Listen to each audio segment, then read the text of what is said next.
Hello everyone, क्या हाल चाल है मेरे प्यारे प्यारे जीव जंतुओं। सर सब बढ़िया, सब मजे में। आज हम लोग करने वाले हैं ई बिजनेस का यूनिट नंबर 4, जिसका नाम है दोस्तों इलेक्ट्रॉनिक पेमेंट सिस्टम।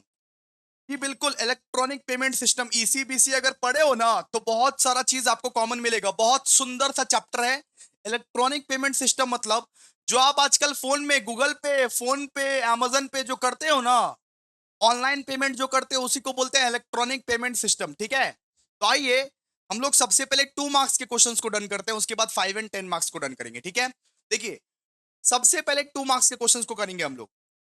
तो बोला क्या हुआ है, डिफाइन यूपीआई। सबसे पहला क्वेश्चन है डिफाइन यूपीआई। यूपीआई किसको बोलते हैं? यूपीआई क्या होता है? यूपीआई का मतलब है unified payment interface is a digital payment system in India that allows users to transfer money instant between bank account using mobile app. आपके पास गूगल पे का एप्लीकेशन है, आपके पास फोन पे का एप्लीकेशन है, आपके पास अमेजन पे का एप्लीकेशन है। आप यूपीआई के जरिए आप उस गूगल पे, उस फोन पे, उस अमेजन पे से किसी के भी बैंक अकाउंट में पैसा भेज सकते हो। किसी के भी बैंक अकाउंट में पैसा भेज सकते हो। यूपीआई मतलब यूनिफाइड पेमेंट इंटरफेस।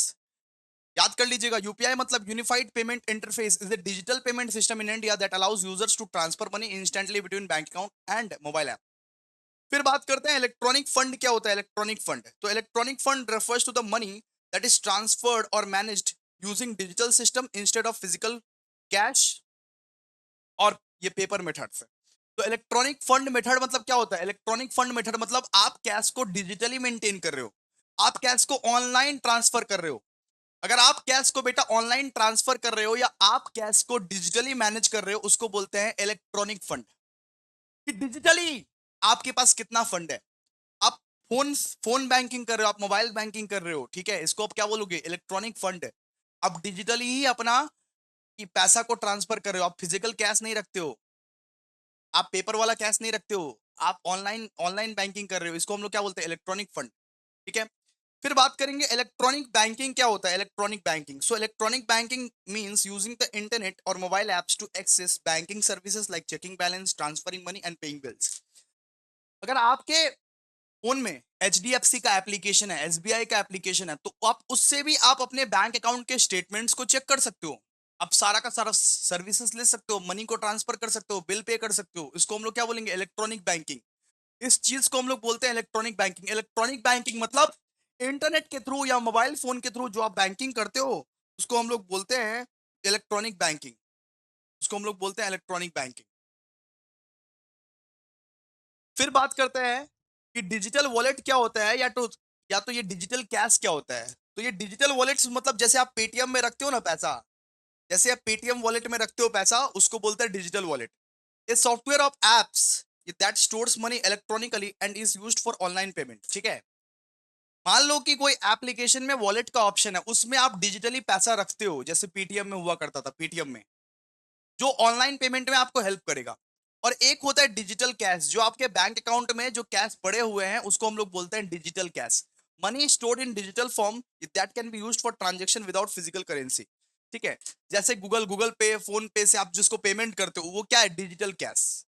वो सब जो बैलेंस है वो क्या है? Digital cash. ठीक है, फिर बात करते हैं एनएफसी इनेबल्ड पेमेंट किसको बोलते हैं। एनएफसी इनेबल्ड पेमेंट मतलब होता है, NFC enabled payment allows users to make contactless payment by tapping their phone और card near a payment terminal. ठीक है, आप अपना फोन को, या अपना कार्ड को आप टैप करोगे तो आपका पेमेंट ऑलरेडी डिडक्ट हो जाएगा। आजकल वो कार्ड होता है ना, कार्ड, आजकल एटीएम कार्ड को ऐसे आप टैप करते हो तो आपका पेमेंट हो जाता है। बिल्कुल उसी को बोलते हैं NFC enabled payment. NFC enabled payment contactless payment होता है। जस्ट आपको फोन या आपका कार्ड को टैप करना पड़ता है वो मशीन में। वो मशीन में अपना फोन को टैप कर दो या कार्ड को टैप कर दो, ये क्या है? NFC enabled payment. ठीक है, और इलेक्ट्रॉनिक फंड ट्रांसफर का मतलब क्या होता है? इलेक्ट्रॉनिक फंड ट्रांसफर का मतलब है कि आप आरटीजीएस के थ्रू, एनईएफटी के थ्रू, आईएमपीएस के थ्रू अपना फंड अगर ट्रांसफर कर रहे हो, इसको बोलते हैं दोस्तों इलेक्ट्रॉनिक फंड ट्रांसफर। इस चीज को हम लोग बोलते हैं इलेक्ट्रॉनिक फंड ट्रांसफर। ठीक है, बात करते हैं 5 या 10 मार्क्स के क्वेश्चंस को। सॉफ्टवेयर बेस्ड और hardware based digital wallets. Software based, hardware based digital wallets हम लोग देखते हैं। तो सॉफ्टवेयर बेस्ड डिजिटल वॉलेट्स क्या होता है? स्टोर इन मोबाइल एप्स और वेबसाइट्स, जैसे पेटीएम। पेटीएम का वॉलेट्स हुआ करता था ना। ठीक है, एग्जाम्पल एग्जाम्पल है ये पेटीएम, गूगल पे या फोन पे। Used for online payments, bill payments and money transfer, requires internet and mobile device. आपको इंटरनेट का इसमें आपको इंटरनेट का जरूरत पड़ेगा, इसमें आपको मोबाइल डिवाइस का जरूरत पड़ेगा। Easy to use and widely available.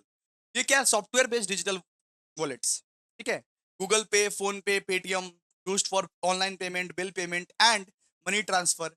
इसमें इंटरनेट का रिक्वायर पड़ता है, मोबाइल डिवाइस का रिक्वायरमेंट पड़ता है। और हार्डवेयर बेस्ड डिजिटल वॉलेट्स क्या है? जैसे stored in physical devices like USB drives और स्मार्ट कार्ड। जैसे मेट्रो कार्ड देखियो, मेट्रो कार्ड देखियो। मेट्रो कार्ड को टैप करने से मेट्रो कार्ड में पहले आपको रिचार्ज कराना पड़ता है। वो क्या है? हार्डवेयर। वो क्या है? हार्डवेयर। मेट्रो कार्ड देखियो, मेट्रो कार्ड में पहले रिचार्ज कराना पड़ता है, फिर जाके मेट्रो का गेट खुलता है। तो हार्डवेयर बेस्ड वॉलेट क्या होता है? हार्डवेयर बेस्ड वॉलेट होता है फिजिकल फिजिकल डिवाइस में होता है, जैसे यूएसबी ड्राइव्स और smart card. Mostly used for storing crypto currency securely. Crypto currency को सिक्योरली स्टोर करने के लिए यूज किया जाता है। Works offline and offer high security. सिर्फ ऑफलाइन काम करता है ये, ठीक है, ऑफलाइन काम करता है। क्लियर है? इसका आप डिफरेंस पढ़ लीजिएगा, कंपैरिजन टेबल है ये, डिफरेंस पढ़ लीजिएगा। बात करते हैं कि online credit card transaction flow chart and explanation. Online credit card transaction कैसे होता है? ऑनलाइन क्रेडिट कार्ड ट्रांजेक्शन होता कैसे? सबसे पहले कस्टमर ऑर्डर प्लेस करता है। सबसे पहले कस्टमर ऑर्डर प्लेस करता है, एंटर कार्ड डिटेल्स और मर्चेंट वेबसाइट।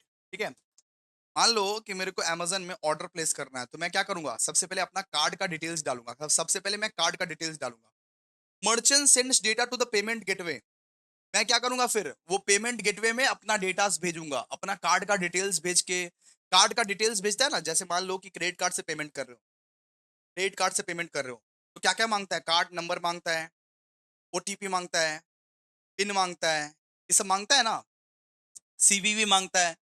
तो सबसे पहले आप अपना कार्ड का डिटेल्स देते हो मर्चेंट के वेबसाइट में। मान लो अमेजन में आप लोगों को कुछ ऑर्डर करना है, सबसे पहले आप कार्ड का डिटेल्स दोगे। फिर क्या करेगा? वो मर्चेंट जो है, वो पेमेंट गेटवे को ये डेटा को भेजेगा। मर्चेंट पेमेंट ये गेटवे को ये भेजेगा। सो पेमेंट गेटवे कॉन्टैक्ट्स बैंक। उसके बाद वो जो पेमेंट गेटवे है वो बैंक को कांटेक्ट करता है, बैंक को कांटेक्ट करता है। फिर बैंक वो डिटेल्स को वेरीफाई करता है। वो ट्रांजैक्शन फिर अप्रूव्ड होता है या तो डिक्लाइन हो जाता है। ठीक है, फिर फिर सेटलमेंट प्रोसेस होता है, bank transfer money to merchant's account. ठीक है, तो बेसिकली क्या होता है? क्रेडिट कार्ड का ट्रांजेक्शन कैसे होता है? सबसे पहले कंज्यूमर्स जो है, कस्टमर्स जो है, वो ऑर्डर प्लेस करता है, एंटर कार्ड डिटेल्स और मर्चेंट्स वेबसाइट। ठीक है, फिर मर्चेंट क्या करता है? मर्चेंट उस डेटा को पेमेंट गेटवे पे भेजता है। अब पेमेंट गेटवे क्या करता है? बैंक को कांटेक्ट करता है। उसी 1 मिनट, उसी 2 मिनट में सारा का सारा ट्रांजेक्शन होता है। कस्टमर पहले प्लेस करता है ऑर्डर को, फिर मर्चेंट क्या करता है? उसी डेटा को ये पेमेंट गेटवे पे भेजता है। पेमेंट गेटवे कांटेक्ट करता है बैंक को, बैंक वेरीफाई करता है डिटेल्स को, फिर ट्रांजेक्शन अप्रूव्ड होता है या तो डिक्लाइन होता है। ट्रांजेक्शन या तो अप्रूव करता है या तो डिक्लाइन होता है। फिर मर्चेंट रिसीव्स कंफर्मेशन। मर्चेंट क्या करता है? मर्चेंट कंफर्मेशन को रिसीव करता है। मर्चेंट कंफर्मेशन को रिसीव करता है कि आपका पैसा कट चुका है, आपका पैसा कट चुका है। ठीक है, तो ये फ्लो चार्ट बना के समझा दीजिएगा। देखिए ऐसे करिए, कस्टमर प्लेसेस ऑर्डर, एरो दे के नीचे, merchant sends data to the payment gateway, gateway contacts customer's bank, bank verify, bank verifies card details, approval और decline messages, merchant receive confirmation and bank settles payment to merchant. ठीक है, P to P payment क्या होता है? P to P payment, peer to peer payment. P to P payment क्या होता है? Peer to peer payment is a method where money is transfer directly from one person to another. मतलब एक से दूसरा, मतलब मैंने तेरे को ट्रांसफर किया, उसको उसको क्या बोलते हैं? P to P. P to P मतलब आए दिन आप अपने दोस्त को, अपने रिश्तेदार को, अपने मम्मी को, अपने पापा को, एक पर्सन अगर दूसरे पर्सन को ट्रांसफर कर रहा है मनी, उसको हम लोग क्या बोलते हैं? P to P, peer to peer payment. एक पर्सन अगर दूसरे पर्सन को पेमेंट कर रहा है, उसको हम लोग क्या बोलते हैं? Peer to peer. Peer to peer payment is a method where money is transfer directly from one person to another. ठीक है, अगर मनी जो है एक पर्सन से दूसरे पर्सन तक डिजिटल फॉर्म में जा रहा है, उसको हम लोग बोलते हैं P to P transaction. Example हो गया गूगल पे, फोन पे, या पेपाल, या वेनमो। ये सब सब एग्जाम्पल्स हो गया। ठीक है, benefits of P to P payment, instant transfer हो जाता है, मनी जो है वो इंस्टेंट ट्रांसफर हो जाता है। No need for bank details, user friendly, low और नो फीस, सिक्योर ट्रांजेक्शंस। ठीक है, बहुत इजी है, इंस्टेंटली ट्रांसफर हो जाता है। यहाँ पे आपका बैंक डिटेल्स का नीड नहीं है। बस आप नंबर बोलो, नंबर बोलते हो ना, गूगल पे नंबर बोलो, अपना गूगल पे नंबर बोलो, मैं भेजता हूं तुमको। बैंक डिटेल्स का रिक्वायरमेंट नहीं है, यूजर फ्रेंडली है, आराम से आप भेज सकते हो, आराम से आप कोई भी ऐप से भेज सकते हो, Google Pay, PhonePe, Paytm, PayPal, किसी से भी भेज सकते हो। लो और नो फीस, फीस लगता ही नहीं है। गूगल पे करते हो तो फीस लगता है क्या तुमको? कोई एक्स्ट्रा चार्जेस लगता है क्या? नहीं। सिक्योर ट्रांजेक्शन, ट्रांजेक्शन जो होता है वो सिक्योर होता है। पी टू पी ट्रांजेक्शन में secure transaction, peer to peer transaction, mummy को, पापा को, भैया को, दीदी को, फ्रेंड को, किसी को भी आप पैसा भेज सकते हो, पर्सन टू पर्सन होता है वो। ठीक है,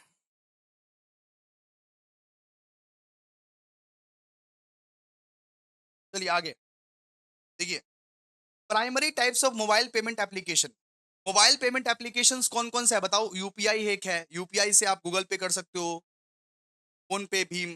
ठीक है, मोबाइल वॉलेट्स हो गया, सबसे पहले तो भैया यूपीआई हो गया, फिर मोबाइल वॉलेट्स हो गया, पेटीएम हो गया, अमेजन पे, मोबोक्विक का वॉलेट चलता है, वॉलेट जिसमें आप डिजिटली अपना मनी को स्टोर कर सकते हो। फिर बहुत सारा बैंकिंग एप्लीकेशन है, SBI YONO application, HDFC, Kotak का बहुत सारा बैंकिंग एप्लीकेशन है, उससे भी आप पेमेंट कर सकते हो। NFC based payment apps, NFC based payments app भी हो सकते हैं, जैसे सैमसंग पे, एप्पल पे। ठीक है, user use near field field communication for contactless payment. एक क्यूआर कोड बेस्ड एप्लीकेशंस भी होता है, जैसे भारत पे, पेटीएम एक्सेट्रा। क्यूआर दे दो, अरे स्कैनर दे दो, स्कैनर मैं स्कैन करके कर दूंगा, स्कैनर दो, स्कैनर, क्यूआर दो, बोलते हो ना आप लोग।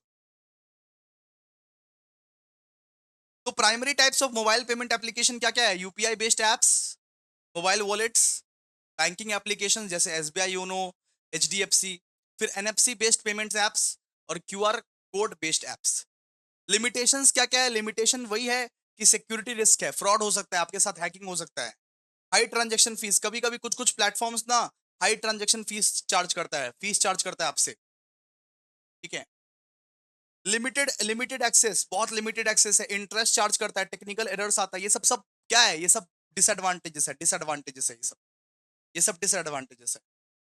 Alternative online payment system, alternative online payment system कौन कौन सा है? मतलब ऑनलाइन कैसे कैसे आजकल आप पे कर सकते हो? यूपीआई से पे कर सकते हो, मोबाइल वॉलेट से पे कर सकते हो, मोबाइल वॉलेट में अगर कुछ पैसा रखे हो, पेटीएम वॉलेट में या मोबोक्विक में अगर कुछ पैसा रखे हो तो उससे आप पेमेंट कर सकते हो। नेट बैंकिंग से पे कर सकते हो, डेबिट कार्ड से पे कर सकते हो, आईएमपीएस, एनईएफटी, आरटीजीएस से पे कर सकते हो, एनईएफसी से पे कर सकते हो। सिंपल सा बात है, बहुत सिंपल है। ये क्या है? Alternative online payment system. इसको पढ़ के लिख देना, बस बात खत्म, और क्या है। Short notes on NEFT, RTGS और आईएमपीएस। एनईएफटी में क्या होता है? एनईएफटी इज यूज्ड, एनईएफटी का मतलब है नेशनल इलेक्ट्रॉनिक फंड ट्रांसफर। जब आप बैंक जाते हो और बैंक जाके बोलते हो कि हम हमको जब आप बैंक जाके बोलते हो कि हमको पेमेंट करना है, हमको ट्रांसफर करना है, हमको पैसा ट्रांसफर करना है, तो तीन ऑप्शन मिलता है बैंक से, एक एनईएफटी, एक आरटीजीएस, एक आईएमपीएस।